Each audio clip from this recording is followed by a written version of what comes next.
Ya, terima kasih. Hari ini saya juga eh, disambut oleh rekan-rekan pejabat di Sekap Presiden.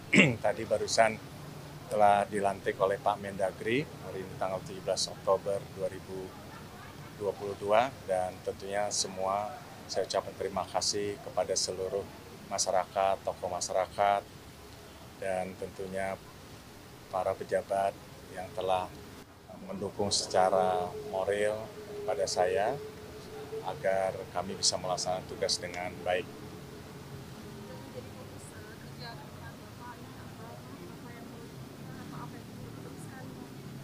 Jadi tentunya program-program yang dirasakan untuk masyarakat langsung tentunya akan kita agendakan di dalam pembahasan APBD 2023 yang mungkin dalam waktu dekat akan kita bahas.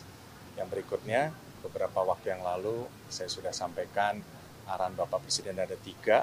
Tiga itu udah kerjanya udah waduh luar biasa. Jadi harus kerja dan kerja turunan dari penanganan banjir, turunan dari tata ruang, dan tentunya bagaimana mengurai kemacetan. Nah, kalau banjir itu kan ada tiga, banjir rob, banjir hujan yang memang masuk ke area Jakarta, banjir kiriman. Nah, nanti sore saya akan bertemu dengan Pak Menteri PUPR terkait dengan banjir kiriman yang memang harus terbebankan di DKI.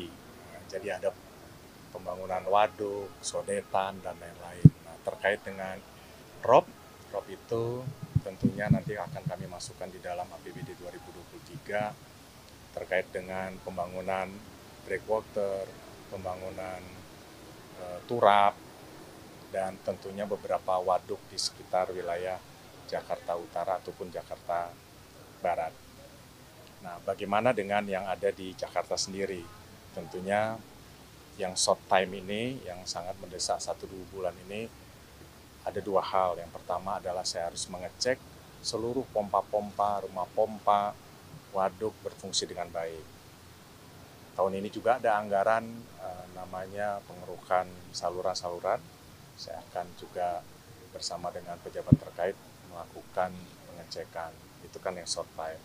Bagaimana yang jangka panjang untuk program DKI Jakarta? Tadi ada pembangunan waduk, beberapa waduk, dianggarkan beberapa untuk situ-situ, termasuk juga pembelian pompa, termasuk juga revitalisasi tali-tali air. Nah, itu yang memang program DKI Jakarta dan banyak lagi lainnya. Pak Eko, Saya berarti rasa itu. official berkantor di Balai Kotanya per hari ini, Pak ya?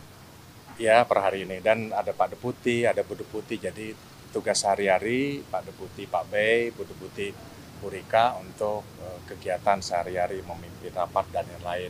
Tentunya ada hal-hal yang memang harus kami bertiga mengambil sebuah keputusan seperti langkah-langkahnya Bapak Presiden terkait dengan G20 itu nanti kami bersama Pak Deputi dengan Bu Deputi. Toh bisa secara virtual. Hari-hari nanti beliau-beliau yang melaksanakan tugas di sini. Hari ini padat, ada paripurna sampai jam 15. Setelah itu saya meminta kepada Pak Menteri PUPR untuk saya menghadap beliau, meminta saran dan koordinasi dan kombinasi dan apa yang saya harus lakukan, pemerintah daerah apa yang harus dilakukan dan bersama-sama dengan Kementerian PU. Besok ada pengarahan 600 pejabat DKI. Setelah itu saya ada beberapa ke wilayah, ada itu ke Waduk Pluit, ada itu ke Sungai Sintiong dan seterusnya. Padat sampai 1 minggu ke depan sudah keliling terus. Ya doakan saja mudah-mudahan bisa sehat selalu. Artinya untuk fokus pekerjaan di sana udah dibicarakan juga ke Pak B, ke tim yang ada di sini, Pak? Udah bertiga, udah. Ya, mudah-mudahan pasti berjalan dengan baik. Mungkin komentarnya Pak Deputi. Pak B gimana, Pak? Akan melanjutkan utamanya fokus di G20 nih, Pak? Iya,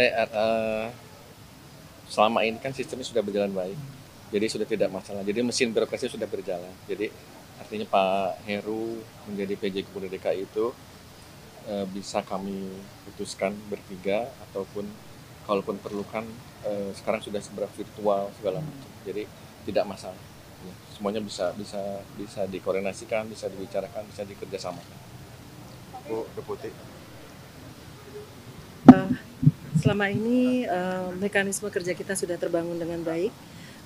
COVID memberikan pelajaran cukup banyak sehingga online sudah terbiasa, rapat online, kemudian persuratan online, bahkan kita rapat pun tidak di hari kerja, itu sudah biasa, di luar jam kerja, di luar hari kerja sudah biasa, jadi mudah-mudahan semuanya tetap berjalan dengan lancar. Mohon doanya saja. Pak Heru, tapi ini juga jadi pertanyaan nih, siapa sih pengganti Kasatgas pengganti Pak Heru? Kalau ini, Mbak, dalam pandangan kami, jadi kenapa Pak Heru dipilih menjadi PJ Gubernur DKI itu kan karena jabatan eselon 1. Nah, jadi artinya karena kinerja beliau sebagai Kasetpres, jadi ya tidak perlu diganti, tinggal hanya dijalankan saja di dalam seperti apa. Yang penting kan Pak Heru menjadi PJ Gubernur DKI tidak mengganggu pelayanan kepada Bapak Presiden dan Ibu Negara, dan kami jamin tidak akan berubah. Itu sama. Standarnya kita udah punya standar, jadi kami yakin tidak akan ada perubahan. Jadi tidak perlu diganti. Jadi kan tadi juga makanya saya sebutkan kami hanya menyampaikan selamat kepada Pak Heru sebagai PJ Gubernur DKI, tapi kami tidak mau melepas. Ya, ya itu aja. Tapi sepenuhnya nanti 2 tahun ke depan itu betulan Pak Heru masih bisa kayak ngasih advice ke timnya Pak B, apa betul-betul Pak Heru akan fokus di PJ aja nanti? Ya tentunya fleksibel aja. Jadi tidak perlu kaku-kaku cuma misal Pak Heru pun misalnya sibuk kan bisa ada saya, ada Bu Deputi, Bu Rika. Jadi artinya keputusan yang kami buat itu sudah atas nama Sekretariat Presiden. Jadi tidak perlu kaku harus ke Pak Heru semua, enggak juga. Yang penting kan kecepatan pengambilan keputusan tetap dilakukan, dan kami sudah menghitungkan artinya risiko-risiko itu kami perhitungkan. Jadi insya Allah sih tidak akan berubah, tetap sama pelayanan kepada Bapak Presiden dan Ibu Negara. Karena kan tugas Sekretariat Presiden itu pelayanan kepada Presiden dan Ibu Negara dalam protokolan, peliputan, dan pelayanan lainnya. Gitu aja. Pak Heru Cukup? akan dibantu Pak B. Ya, selama ini bertiga terus. Dan juga para Ya, para Karut.